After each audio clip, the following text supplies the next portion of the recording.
Bom dia só para quem é campeão carioca. Bom dia, boa tarde, boa noite, né? Só para quem é campeão da Libertadores Sub-20.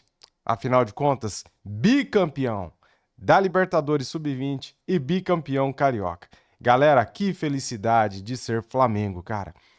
Como é bom ser Flamengo, vocês sabem o que é isso, né? Você que tá assistindo esse vídeo aqui, você é como eu. Você tá feliz pra caramba. Então, não esquece, hein? Dedo no like, se inscreva aqui no canal se você é rubro-negro, se você é mengão de paixão, seja bem-vindo.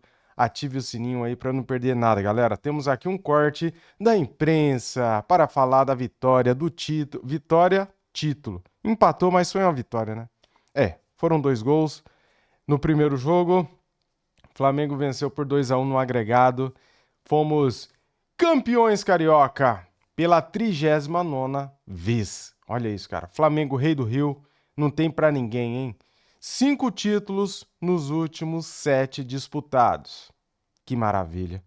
Vamos lá pro vídeo? Quero dar os créditos para a ESPN. Link na descrição como créditos. Vamos lá. Flu, mais um título para o rubro-negro, mais um título para Felipe Luiz, que já aparece na nossa tela aqui. Vocês não estão vendo, mas ele está aqui na nossa frente. Atrás vocês estão vendo o Arias e o Georgian de Arrascaeta. Vamos ouvir algumas sonoras, algumas falas e a gente comenta. O que eu diria assim que foi complicado para a gente? São 8 clássicos em 12 jogos. Isso tem um desgaste emocional muito grande. Eu sinto que quando você ganha um clássico você nunca é valorizado do jeito que é. Sempre o juiz roubou, sempre a falta, o pênalti, não sei o que. Sempre tem alguma desculpa que não dá o valor necessário para as vitórias, para os empates ou para as grandes atuações. E isso me deixa extremamente triste, dessa forma assim que são levadas. E se o Flamengo perde ou empata, então, claro, jogo extraordinário da outra equipe, né? Então, esse peso emocional, isso os jogadores sentem. Por quê? Porque estão fazendo todo um esforço para jogar o Campeonato Carioca. O time está se desgastando muito para jogar, para conquistar esse título. Os outros adversários também também jogaram com o time titular. Teve outras equipes que não revezaram em nenhum momento porque precisavam dos resultados e parece que eles entregaram e tiram o nosso mérito. Isso, para mim, me incomoda, sabe? Cara, muito feliz. É ruim assistir o jogo arquibancado, como eu falei ali agora.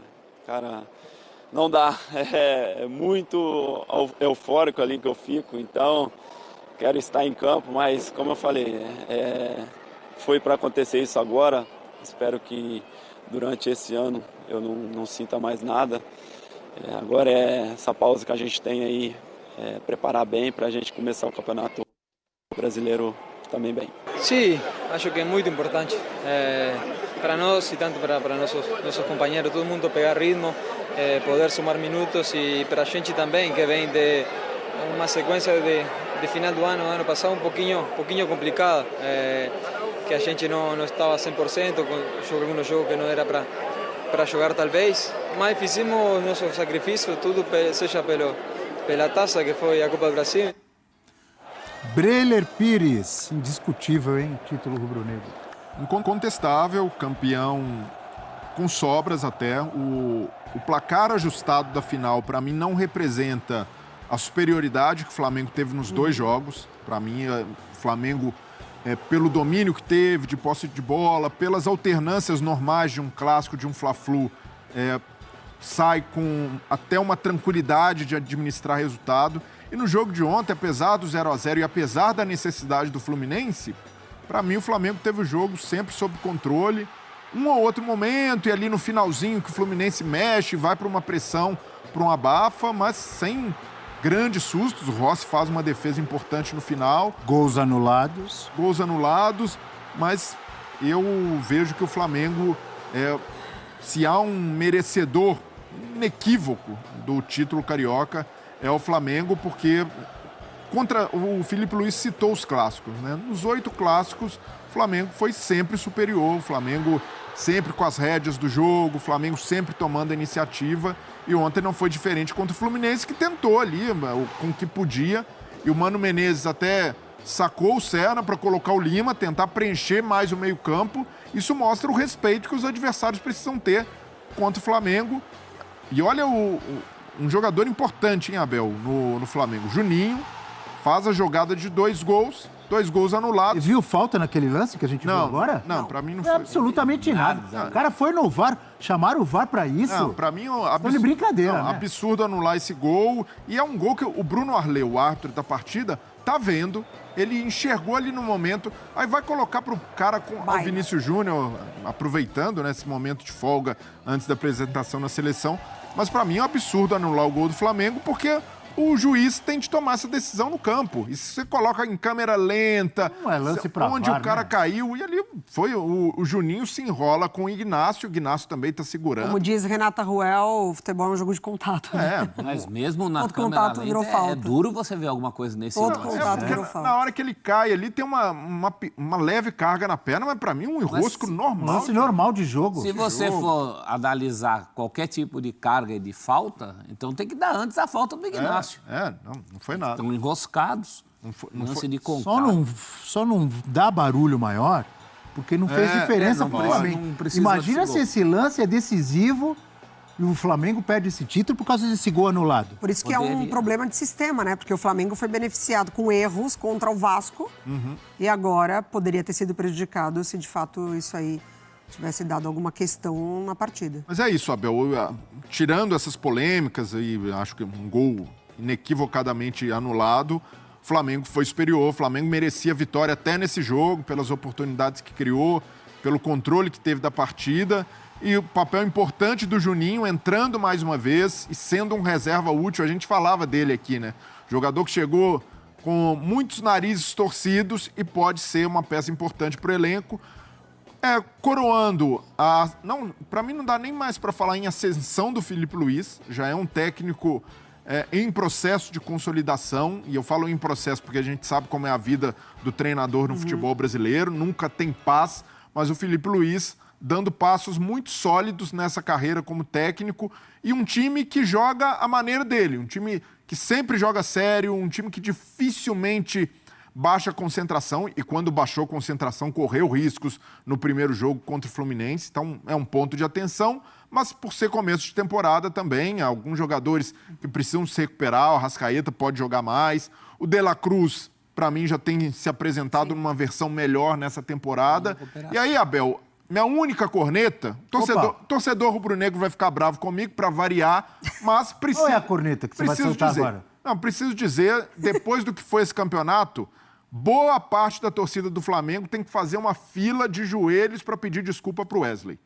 O Wesley jogou muito, um dos destaques concordo. do Flamengo no campeonato carioca, demais, 21 anos só, tende a ser uma das maiores vendas do Flamengo, talvez na próxima janela, se o Flamengo conseguir segurar no fim do ano, seria ótimo ter o Wesley nessa temporada, mas o que tem jogado de bola, personalidade, apoia bem tanto por dentro quanto bem aberto pela lateral, e um jogador que com menos de 20 anos, Abel, foi praticamente massacrado por boa parte do torcedor, que não entendia que era um jogador que tinha acabado de subir da base, jogador jovem como ele, vai errar, vai oscilar, ainda mais um jogador de apoio que precisa arriscar passes, dribles, é normal. E a torcida do Flamengo em 2023 com Wesley era um jogador que não servia mais, era um bagre, não serve para jogar no Flamengo, e um jogador talentosíssimo, com muito potencial, e colocaram no colo. O Rodinei, na mesma posição, chegou a ser muito Também, criticado e terminou jogando muito no Flamengo. Também, o outro caso. E já tinha acontecido isso com o Rodinei e a torcida do Flamengo repetiu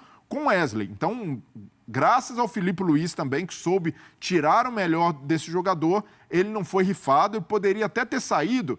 E ali para a Atalanta, né, naquela negociação que não deu certo, certamente essa rejeição de parte da torcida deve ter motivado naquele momento dele pensar, poxa, em vez de ficar ouvindo vai aqui, em vez de ficar tendo minha confiança agredida todo santo dia, eu vou para a Europa na primeira proposta que aparecer. E que bom que ele ficou, que bom que está amadurecendo no Flamengo. E a gente precisa falar isso, Abel, porque o Flamengo agora quer investir cada vez mais na base. Então, mais jogadores terão espaço no time principal, ainda mais com o Filipe Luís, que conhece bem a base, que vai valorizar. Então o torcedor precisa ter um pouco mais de paciência. Nem todos se adaptam rapidamente, amadurecem rapidamente, alguns demoram. E assim, já alguns jogadores não podem pagar pelo preço de um time mal ajustado. Em 2023, o Flamengo não ganhou nada.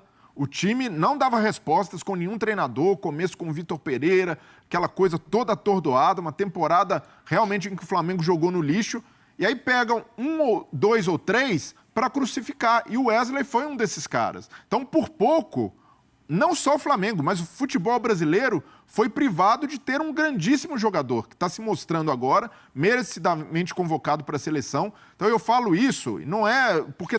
Vou citar mais 2 nomes aqui também, cara, que aconteceu a mesma coisa. Foi o Léo Pereira, né? Muito criticado quando ele foi contratado, né? No começo, que ele não se apresentou bem, sentiu o peso da camisa, só que depois deslanchou, né? E outro cara que chegou também assim, sem badalação nenhuma, e teve críticas, olhares desconfiados, foi o Eric Pulgar. E hoje todo mundo vê que bom jogador que ele é, né? São casos. Deve ter mais algum nome aí que eu tô esquecendo. Vou lembrando aqui. Todas as torcidas Vigor são assim. físico, hein? Não é só do Flamengo, mas pegaram no pé de um garoto que estava em ascensão e foi rifado no momento de crise técnica de todo o time. Então, que bom. Fico feliz mesmo do Wesley ter dado a volta por cima, porque é muito talentoso e jogou muito. Ele influenciou nos 2 jogos. Desculpe, Mário. Imagina. O amigo Rafael Prats, que sempre nos assiste, o tático, sempre cuidadoso, pé no chão, mas ele falou, tem potencial para ser o novo Cafu. Falou, né? Eu falei, calma, Entendi. Prats. Diga, Mari. A cara dele, de fazer as comparações. Não, e o Wesley, ele influenciou nos 2 jogos, porque no primeiro marcando, né, o gol ali, a gente até falou sobre falha ou não do Fábio, mas ontem o Canóbio ficou muito na preocupação na marcação do Wesley. Então o Fluminense ontem, ele também ficou travado de um lado por conta da condição do primeiro jogo, que o Wesley teve liberdade para dentro, trazendo para dentro marcar. Falando do Fluminense ainda, que eu acho que a gente elogia muito o Flamengo, e tem que elogiar, e é mérito, e a gente tem falado muito sobre a caminhada do Fluminense nesse início de temporada, que se apresenta de uma forma interessante, um bom mercado, mas o Fluminense ontem ficou evidente essa falta da criação do meio de campo, né? Não tem o Ganso ainda, ficava muito na função dele, o Arias se tornou esse jogador na ausência do Ganso, mas ontem com o Lima não funcionou. Para liberar um pouco mais o Arias pelo lado. Ontem com o Lima não funcionou, o Fluminense ainda nesse setor sente falta de um articulador. Não tem o Ganso, o Renato Augusto já chega numa condição também que a gente sabia que fisicamente ele não iria render tanto. Acho que é o reforço, a gente está pontuando nesse pré-brasileiro quais são as carências de vários times, né?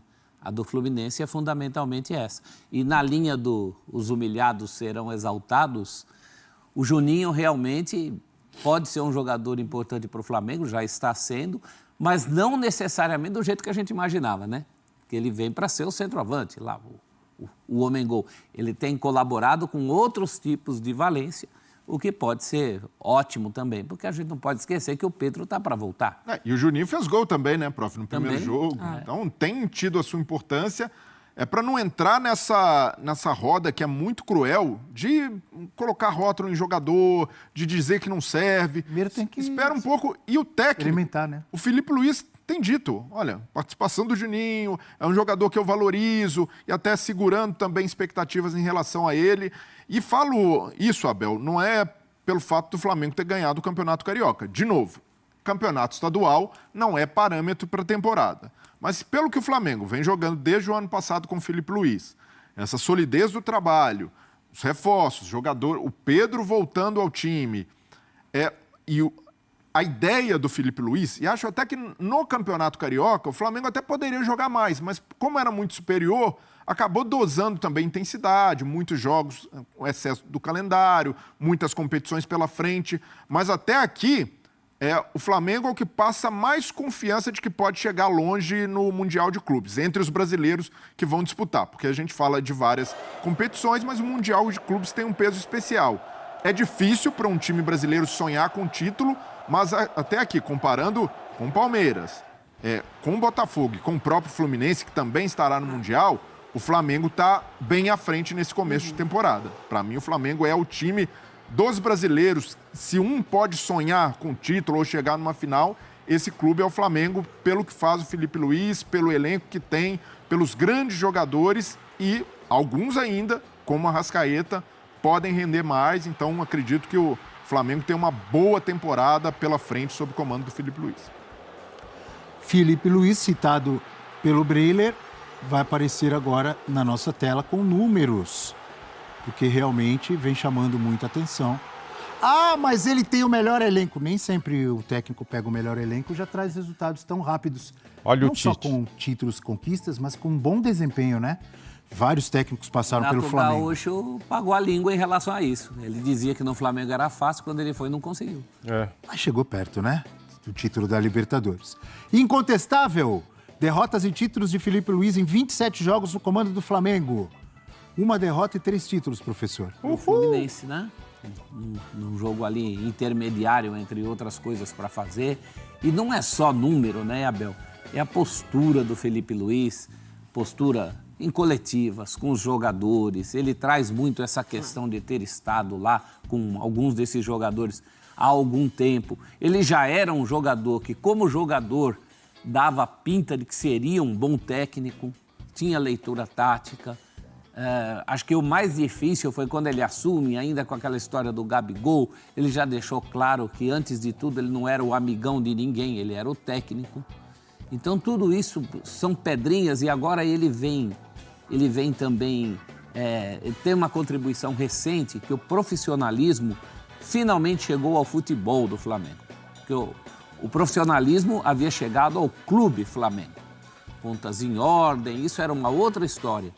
Agora, o futebol do Flamengo precisaria ser profissionalizado. E ele parece ter uma simbiose muito interessante com o Boto. Assim como a torcida tem com o estilo que ele propõe.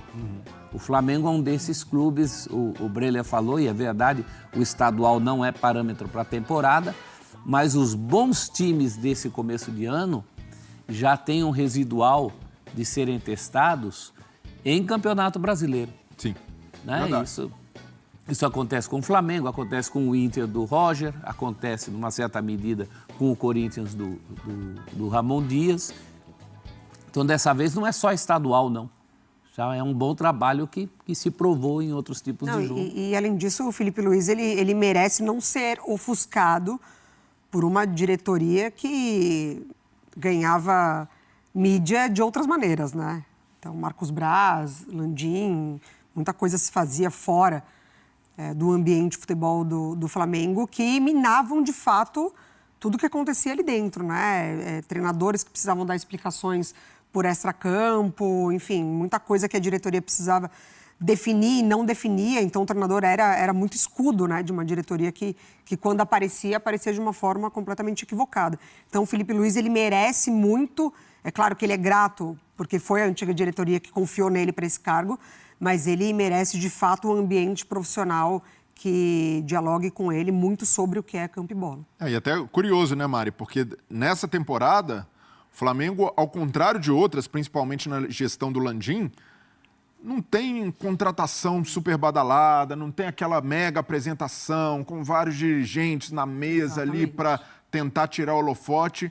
É um Flamengo muito pé no chão, sabendo que já tem um ótimo elenco, contratações pontuais como Juninho, zero badalação, Danilo, esse sim uma contratação de peso importante, mas também o Flamengo hora nenhuma quis fazer uma espetacularização em cima da chegada do Danilo. Estardalhaço. Exato, então esse Flamengo, e até pela blindagem que a gente tem visto, né, que o José Boto tem feito no CT, no dia a dia, deixando o Felipe Luiz muito confortável para trabalhar com o elenco, isso era o que se esperava. Vamos ver se continua nessa toada. A gente sabe que o Flamengo, qualquer desajuste nos trilhos, pode colocar uma temporada a perder, porque tudo tem uma grande repercussão.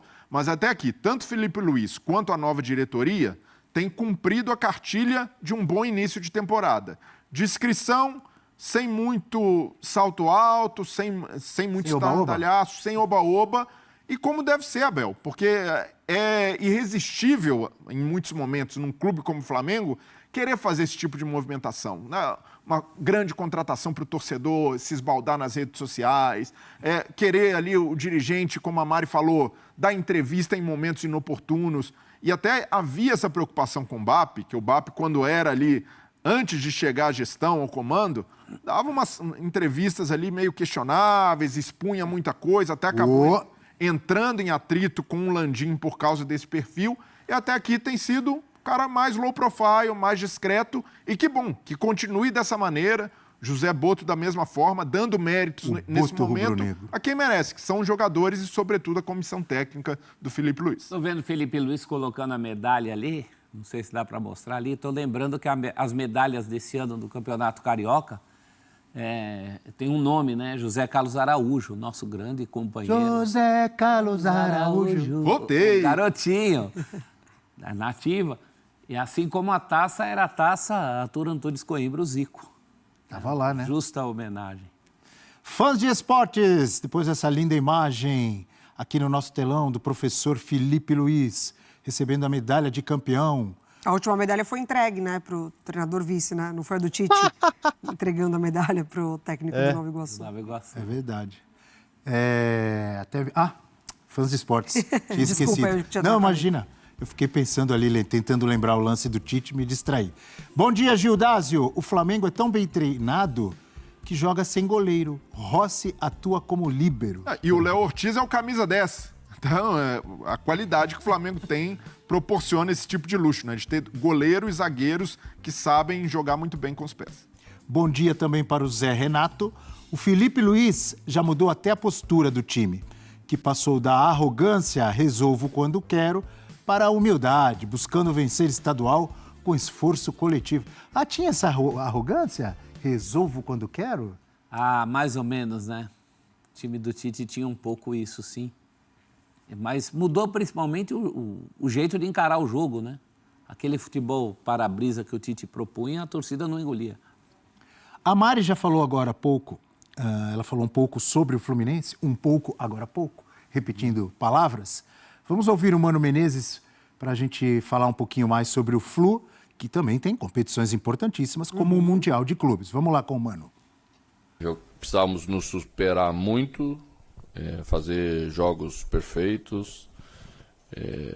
Acho que a gente errou um pouco no primeiro jogo, fez um primeiro tempo hoje abaixo, bem abaixo, mas não porque queríamos, porque não conseguimos, ficamos encaixotados na nossa saída de coção. Podíamos ter feito melhor, tanto que no segundo tempo fizemos melhor. Mas não foi o suficiente para reverter uma vantagem que o Flamengo construiu no primeiro jogo e com méritos conseguiu conquistar o título do Campeonato Carioca de 2025. A gente fez o máximo que a gente podia até agora. Acho que diminuímos a diferença em relação ao adversário durante a competição, mas ainda temos uma diferença. O jogo foi bem difícil, assim, bem parelho, né? Eles tinham uma vantagem, então não jogaram tão aberto quanto na semana passada. E a gente demorou a entender um pouco onde estavam os espaços, e aí o tempo vai passando, você vai entrando naquela adrenalina do jogo, eles vão ficando um pouco mais confortável. E aí o jogo se encaminha para um final de jogo nervoso, onde você tem que se expor completamente, ficar no mano a mano atrás com jogadores muito velozes do outro lado. Isso te causa perturbações de vez em quando, mas enfim, em 2 jogos sofremos muito no primeiro jogo, hoje no primeiro tempo um pouco, mas eu acho que 30, 45 minutos a gente fez coisas muito boas. Isso te deixa uma sensação de evolução e daquilo que o time ainda tem de melhor para apresentar. Professor Celso, óbvio, né, o abatimento, mas me pareceram ali tanto o Mano quanto o Thiago Silva ali conformados, não sei se é essa a palavra, resignados seria? Eu acho que está mais do que resignados, até esperançosos. Essa escolha da palavra sensação de evolução, da expressão sensação de evolução, acho que define bem. Quer dizer, foi pouco para superar o Flamengo numa decisão, mas foi o suficiente para a gente sentir que o Fluminense entra para as disputas do segundo semestre, à exceção do Mundial. Eu não vejo o Fluminense campeão mundial, mas principalmente no Campeonato Brasileiro, uma campanha consistente. Acho que o trabalho do Mano ganhou um fôlego a partir da reta final do Carioca, quando o Fluminense confirma a classificação. O time evoluiu. não foi o suficiente para vencer o Flamengo nessa final. Quando um time é muito superior ao outro, dá a sensação que, por mais que o outro se esforce, o que é superior vai pelo atalho e resolve tudo aquilo que você não consegue com todo aquele esforço. Sim. Acho que foi essa situação. E acho também, sempre fiz muitas críticas ao Mano, e até brincadeira, né? Negócio do Mano retranqueiro. Eu acho que dessa vez não foi isso que aconteceu. O Mano colocou o time para jogar, fez as substituições que tinha que fazer. Ontem, no segundo tempo, ele já volta com o Guilherme e o Hércules, que era o que ele tinha que fazer mesmo. Tá aí, galera. Na verdade, a superioridade do Flamengo é que é muito grande, né, cara? Por mais que o Fluminense se esforçasse ao máximo, o Flamengo não deixou ele fazer o que ele precisava fazer. Ele precisava fazer um golzinho para levar para os pênaltis, para tentar ser campeão carioca. E o Flamengo não deu a mínima chance. O Fluminense deu um chute no gol no primeiro tempo. No segundo tempo, o Cano teve uma chance, né, de cabeça, não conseguiu. E eu não lembro assim de outra jogada que o Fluminense tenha levado perigo ao gol do Flamengo, cara. Já o Flamengo, no primeiro tempo, poderia ter feito 2 gols com o Gonzalo Plata, 1 gol com o Luiz Araújo. Era para ter saído no primeiro tempo com 3-0, cara. Flamengo muito superior. Só que na hora H, na finalização, estamos pecando. O Flamengo não está sendo letal na hora de matar o jogo, na hora de fazer o gol, né? E é um absurdo o que o VAR faz no Brasil, né? O jogador faz um gol e o VAR fica procurando pelo em ovo, cara, para anular um gol legítimo, um gol legal. Aquela imagem que o VAR busca do jogador do Fluminense se enroscando com o Juninho não existe, galera. Eles têm que olhar o lance em tempo real, com velocidade normal de jogo. Eles ficam parando frame a frame para ver onde vai o braço do Juninho, para interpretar um enroscão, para interpretar que foi falta. Um absurdo, cara. É um absurdo que o VAR, o que a arbitragem faz no Brasil, né? Anular um gol legal, buscando a imagem frame a frame, lenta, para tentar convencer as pessoas que aquilo ali é falta, né? Sendo que em lance normal, em velocidade normal, aquilo não é falta, cara. Os dois jogadores se enroscam. Primeiro, quem faz falta no Juninho é o jogador do Fluminense, porque ele agarra o Juninho.